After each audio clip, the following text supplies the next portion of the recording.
পাথরের চোখ কঠিন আগুনের চেয়েও তেজস্বী ভাইয়ের হাত থেকে স্বামীকে বাঁচাতে। বোনের কপাল ফেটে রক্ত গড়িয়ে পড়ছে।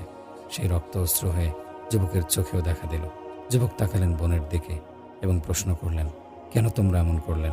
কেন বিশ্বাসঘাতকতা করলে নিজ গোত্রের সাথে? দ্ব্যর্থহীন কণ্ঠে বোন বললেন, এটা একমাত্র সঠিক রাস্তা যা আমরা গ্রহণ করেছি। এটা একমাত্র শাশ্বত জীবন বিধান যা আমাদের দেবে ইহকালে মানসিক প্রশান্তি এবং পরকালে চিরমুক্তি। ওদের মিষ্টি কণ্ঠ ছুঁয়ে গেল যুবকের পাষাণ হৃদয়। আগ্রহ নিয়ে দেখতে চাইলেন কি পাঠ করছিল তারা। বোন বলল, তুমি অপবিত্র, আগে পবিত্র হয়ে এসো, তারপর দেখাচ্ছি।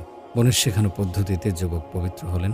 বোন তার সামনে তুলে ধরলেন একটি কাগজের টুকরো, যাতে লেখা ছিল পৃথিবীর সর্বশ্রেষ্ঠ গ্রন্থের কিছু অংশ।